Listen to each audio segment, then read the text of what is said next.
more variety. The city is alive on 97.3. Citi Prime News at 12 midday. Update you on all the running stories and connects you to the newsmakers. City News.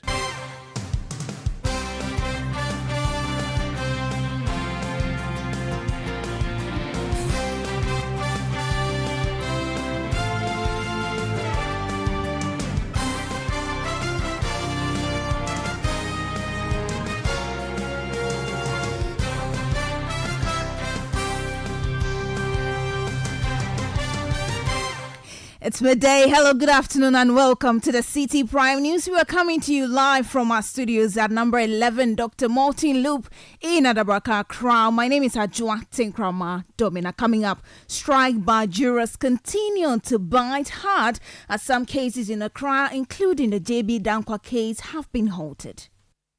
The JB Dankwa case, Jesse Dankwa case, and all of that, all the two cases are all. The issues have not been resolved. They've not called leadership for any engagement on the matter. Also coming up, in Shiasu MP and Deputy Finance Minister Stephen Amwa insists that NPP flag bearer Dr. Bawumia will stabilize the city if elected president, despite the deteriorating fortunes under their government's watch.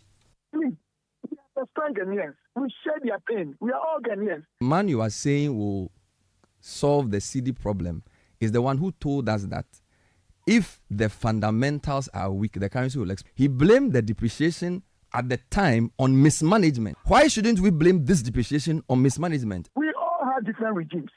Still in this bulletin, calls for Dr. Bawumia to select a female running mate gain grounds as the Women's Connect group of the NPP call on the flag bearer to consider choosing a woman to deputize him.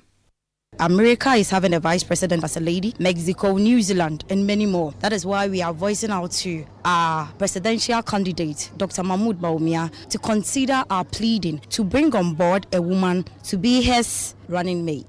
And later, Ghana Bar Association questioned on its loud silence on a secret recording in which the Attorney General attempted to influence an accused person in the 2.37 euros ambulance case.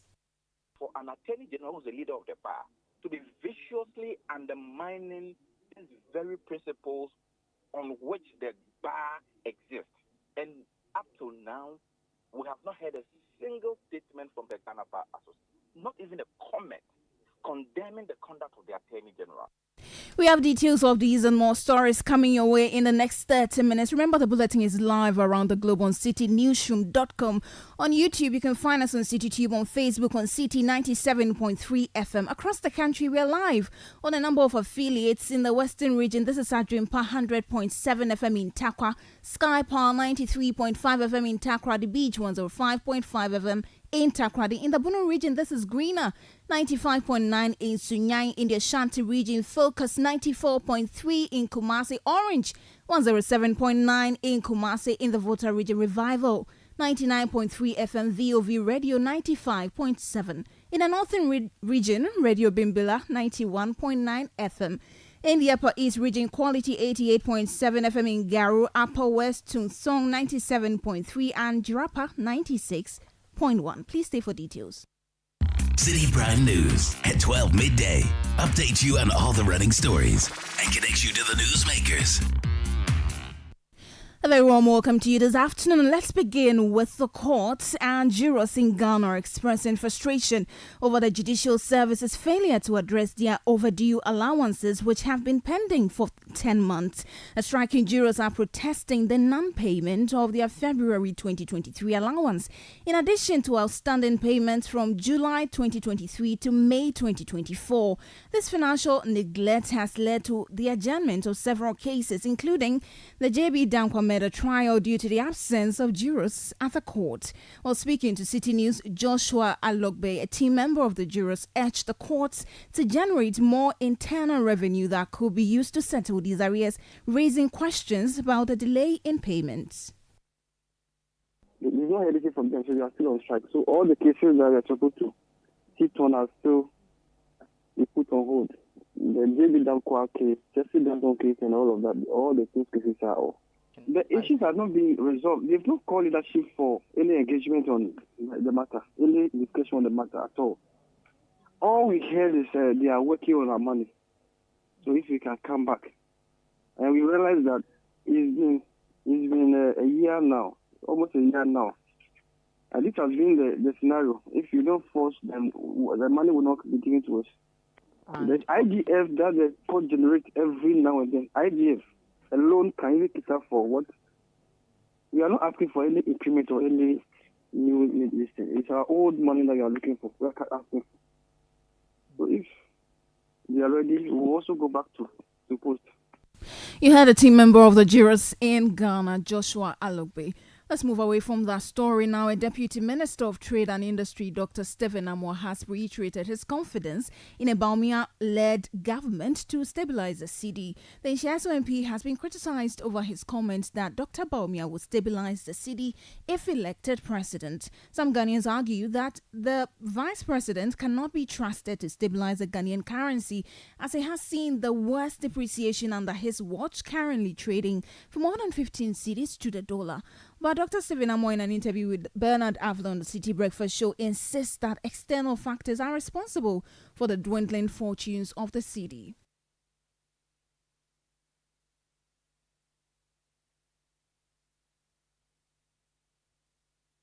Well, Dr. Stephen Amwa has been also assuring that the government is working to stabilize the currency, but has declined to specify the rate at which the cedi will stabilize. We'll do all to bring you those voices very shortly, but let's stay on Vice President Bawumia because the Vice President says the next MPP government will add at least 2,000 megawatts of solar power to Ghana's energy mix.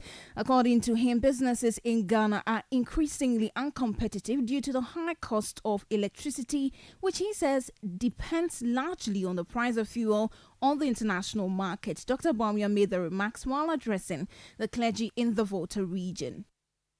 Fuel prices go up, electricity prices go up, transport prices go up, and all of that. I want us to move away from oil and gas to solar power. Solar power is the key for us in the generation of electricity. Solar and renewable, solar and earth wind power. That is where we should go. My aim and the goal that I have stated, in the next 4 years, Ghana should add 2,000 megawatts of solar power generation in the grid. 2,000 megawatts. That is more than half our consumption of electricity. So combine that with a Kosovo, and you will have really reduced the cost of power in this country by at least 50%. And that will give our businesses a competitive edge. Right now, you are competing against countries whose businesses are producing at 5 cents, 7 cents per kilowatt hour, and you are producing at 14 cents. How do you compete? Well, Dr. Bawumia also says his government will import some 200 solar buses under a pilot e-bus system. He explains that this initiative is geared towards reducing public dependence on petroleum and further reducing the cost of public transportation in the country. It's a very, very important thing for us to do. Reduce the cost of public transportation, because if you look at the cost of public transport, which I have been looking at for a very long time, it is two factors: fuel prices and spare parts. If you go to electric vehicles, fuel prices are not there. You are using batteries of the electric. Spare parts are extremely minimal. So the cost will dramatically decline. So we are bringing in this year, by the grace of God, we are working to bring in about 200 buses this year, electric vehicles, to do a proof of concept so that everybody will see how the electric buses can bring down the cost, and then we will take it from there. Dr. Bawumia is flag bearer of the new Patriotic Party. Let's stay a while longer on him because the calls for him to select a female running mate for the 2024 general elections have intensified, particularly among interest groups aligned with the party. One of such groups, Kumasi Women's Connect of the NPP, has joined the effort to persuade Dr. Bawumia to choose a female running mate. Although the group has not named any specific candidate, it believes that having a female running mate will promote women's development and contribute to the country's socio-economic development in the long run. National President of the Kumasi Women's Connect, Naomi Rudat Amankwa, expressed confidence that the NPP's flag bearer will consider their proposal. a global trend that we have a lot of countries that have chosen ladies as their vice presidents, such as America is having a vice president as a lady, Mexico, New Zealand, and many more. That is why we are voicing out to our presidential candidate, Dr. Mahmoud Bawumia, to consider our pleading to bring on board a woman to be his running mate. And then secondly, we want to make women in Ghana know that they can be considered in everything that we do. That is why we keep on talking about women empowerment. And then when we are to look at it, we have a lot of women on board. Looking at the women that vote, we are more than the men in the country. So if you are to get a lady on board, I think talking to ladies and then them understanding you to vote for us to get better things into our life will progress, help, and then help us break the 8. You heard Naomi Ruda Tamankwa. She's the national president of the Kumasi Women's Connect, urging Dr. Bawumia to consider choosing a female running mate. Now, let's move away from that story. And the Alliance for Social Equity and Public Accountability, ASEPA, has questioned the deafening silence of the Ghana Bar Association regarding a leaked audio involving the Attorney General and Richard Jakpa, the third accused person in the controversial ambulance case. The audio released by the opposition National Democratic Congress portrays Mr. Dame as trying to persuade the accused person to provide supposed false testimony against the minority leader Kesi Olatofosin, who is facing trial over his role as then Deputy Finance Minister when the said defective ambulances were procured for Ghana. Now, speaking to City News, the Executive Director of ASEPA, Mensa Thompson, stated that it is in the public interest to know the Ghana Bar Association's position on the matter.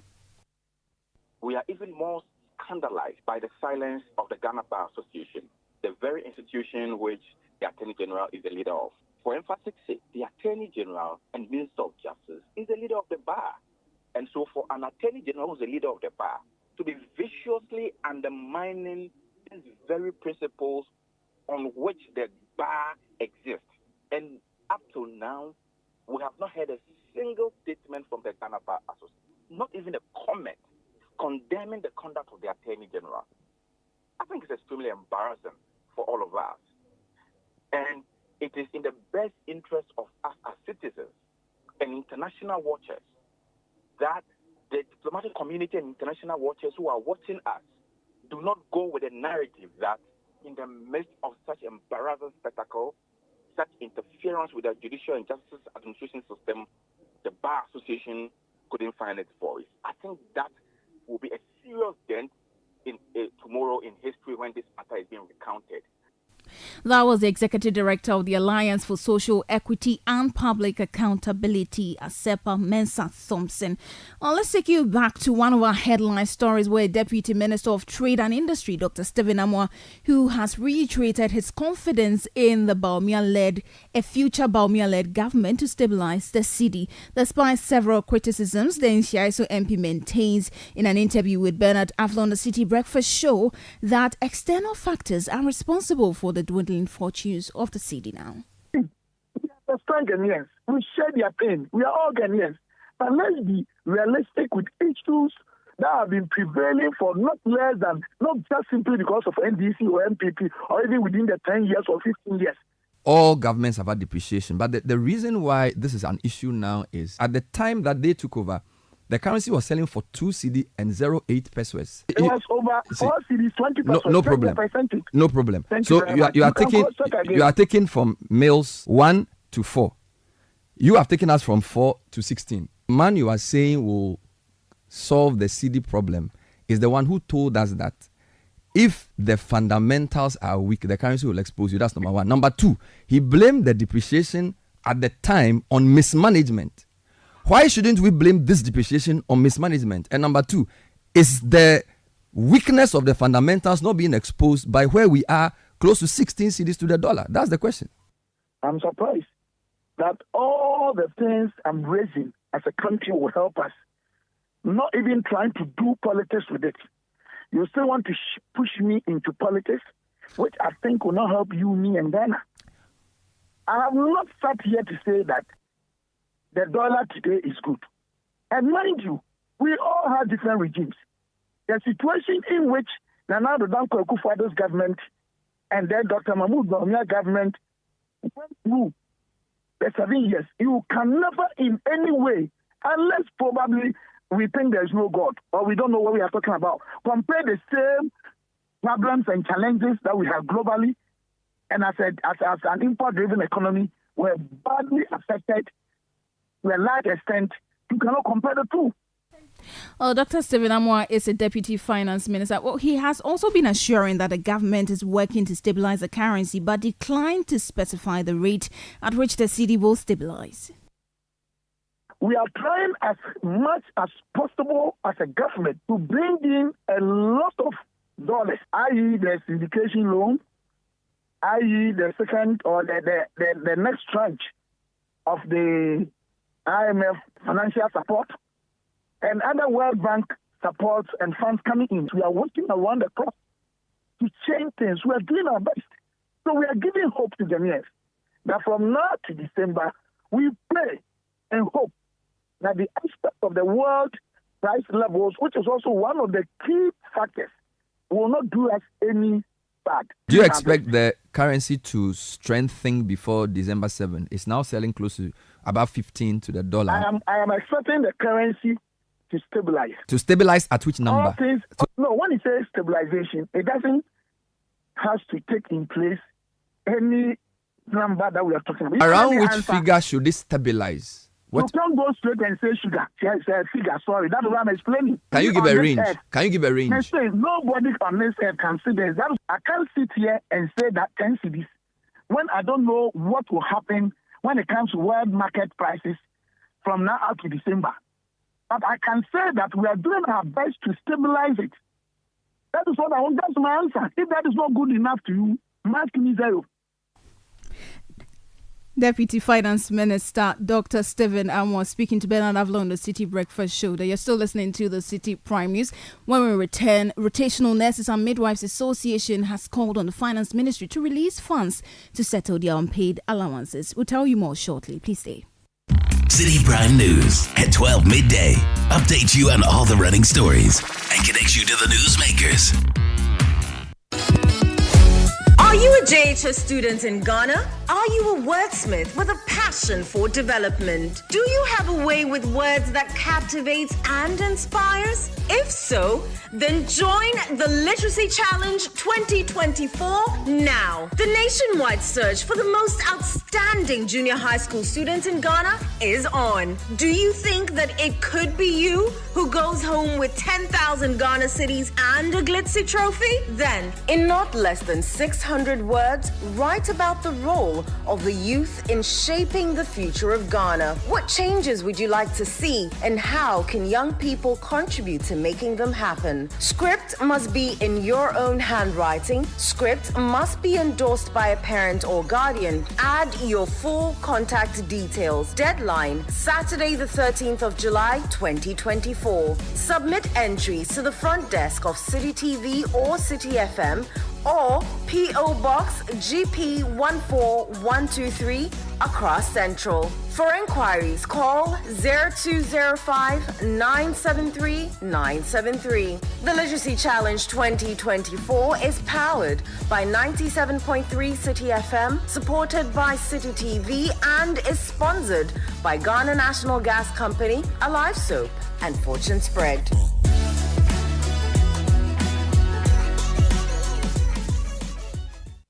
Citi Prime News at 12 midday. Update you on all the running stories and connects you to the newsmakers. You're welcome back. Let's bring you some other stories now. The Rotational Nurses and Midwives Association has called on the Finance Ministry to release funds to settle their unpaid allowances. This appeal follows a series of protests organized by the association regarding the non-payment of the allowances for the past 11 months. President of the Rotational Nurses and Midwives Association, Ambly Kwame Jr., spoke to Citi News, stating that the Finance Ministry's promise to facilitate urgent payment to the Ministry of Health for onward payment to their members has not been fulfilled. He urged the ministry to honor its commitment by making the necessary payments. At the point that we submitted our petition, the PRO of the ministry reassured us that they are actually working on our clearance, and in no time we will hear from them. Our financial clearance will be released for us to be paid. But it's over a month that we have not received the financial clearance. As we speak, we are 11 months into our national service, that's our rotation, and we have not received our financial clearance for payments to be made to us. We wrote a follow-up letter just last week, but we have not heard from them to date as I speak. So it's really a disturbing situation. We are paid 850 cedis a month. We are 9 months in service. We are ending our service in just 3 weeks. Our juniors have been posted who have already started service somewhere 20th of this month. And it's a really disturbing situation. Getting to know that you are coming to work for you not to be paid. Thought our last resort could be going on the street, but then it couldn't even move the government to do what they are supposed to do. As it stands, members are celebrating, taking decisions on what next to do. We are really disturbed since our monies are not being paid and we are so expected to work up to date. You heard Amebile Kwame Jr. He's the president of the Rotational Nurses and Midwives Association of Ghana. Let's move away to some politics now. The opposition National Democratic Congress says it did not agree during an IPAC meeting to make the Ghana card the sole document for identification. The Electoral Commission is set to lay a bill in Parliament to ensure that Ghana National Identification Card, commonly called the Ghana card, becomes the sole document of identifying citizens for the registration of new voters. Report indicates that the EC received full support from all political parties at an inter-party advisory committee meeting in Accra on Wednesday, paving the way for the necessary legislation to be triggered. But in an interview with Citi News, the Deputy Director of Elections of the NDC, Rashid Tanko Computer, indicated that the NDC did not agree and will resist any attempt to lay the bill in Parliament. Away from that now, an urban planner, Professor Ni Odate Mills, has lauded a proposal by former President John Mahama to construct a new city outside Accra to reduce the congestion in the capital. The former president, during an interaction with the European Union Chamber of Commerce, promised to commence a feasibility study for the construction in order to relocate certain parts of government services from the capital. While speaking to Citi News, Professor Odate Mills says a new city will not only ease congestion in the capital but enable the decentralization of key infrastructure, including embassies. Accra is a bit congested. For instance, Abuja in Nigeria, it's a desert land, but because of the congestion in Lagos, they relocated it to that place so that it will be like a centralized town to ease the congestion from Lagos. The same thing can be done in Ghana. Let's just choose a particular place where it will be very close to a sea, and then also very close to an area where you don't have a lot of congestion. So we can start with things very new. Planning can go on. Then we reallocate areas to specific things without necessarily compromising on anything. They only want to rotate in Accra, like they were trying to do with the Plaza House. You run into trouble because people are already there. You have to relocate embassies and all that. But if you go to a virgin land, then you want to do it. And in terms of relocating, breaking down buildings and things will be minimized. And you have the free space to plan things the way you like it without any interference. So I think that's very important. Professor Neo Datemills is an urban planner. Away from that, the Ghana North Municipal Assembly has called for effective collaboration among the beneficiary assemblies of the Greater Accra Resilient and Integrated Development GARID project to better manage flood risk in the capital. 17 metropolitan and municipal assemblies in the Greater Accra region have had water bodies ending up in the Odo Basin, have received over 8 million cedis to improve drainage infrastructure under the GARID project. Well, in an interview with Citi News, the Ghana North Municipal Chief Executive Simon Sechim proposed the setting up of a joint committee to coordinate flood mitigation measures to achieve better and more effective results. Assuming I'm dredging all the way from Safwa Memorial area through Mile 7 to Taifa Junction. So assuming Ghana East also start their dredging at that point, it means we are doing constantly work. To me, that's how I see it. I had a chat with my colleague at Ghana East and my colleague at Okankwe North. We gave them a proud notice that this is the day that we want to start our dredging, so that they will also start their dredging where we end, so that they will continue. So that when it rains and the gutter or the volume of water coming from Safwa Memorial all the way to Mile 7 drain to Taifa Junction. Because they have also done their dredging and also their desalting, it also continues like that. So that when it hits the Okankwe North at Alogboshi area, it also continues to move to Alajo, then it goes. So if you don't team up that way, I may do it and it will be cost 90. Simon Sechim is the Ghana Municipal Chief Executive. Now, the government's efforts to restructure debts owed the independent power generators could hit a bomb in the coming months as the IPPs have threatened to boycott ongoing talks to settle $1.6 billion in arrears. According to Chief Executive Officer of the group, Elikplim Akpetogbo, the government has not kept its side of the bargain on payments, despite some of the producers agreeing to haircuts and other energy charge reductions. In an interview with Citi News, Elikplim Akpetogbo explained that the delay in the government fulfilling its mandate is adversely impacting the operations. Sometime last year, the Ministry of Finance or government negotiation team invited the IPP to a renegotiation table over our outstanding debt. Government challenge has been that there are certain issues or certain concerns around the debt that have to be looked at. Some proposal was that we should accept a haircut on those debts, given the fact that government is in very tough times economically. We have shown commitment, we have shown concern about the challenges of the economy. We all surrendered, we sat at the table, we had series of engagement, but we are not making any headway anywhere.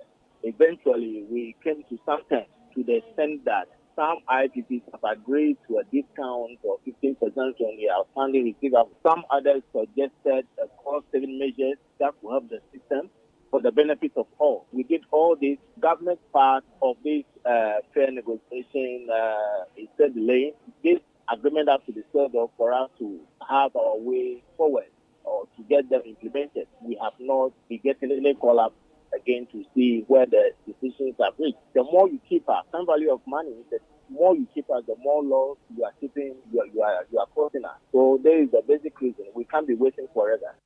That was Elikplim Akpetogbo. He is Chief Executive Officer of the Independent Power Generators Ghana.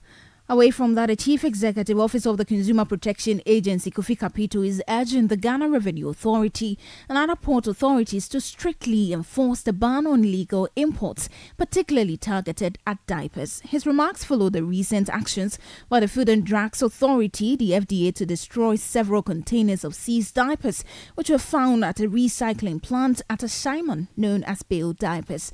Addressing the media, Kofi Kapito emphasized the serious health risk these unhygienic diapers pose to infants. That is on the market should be registered by the FDA. You can't take anything into the country and it hasn't gone through a process.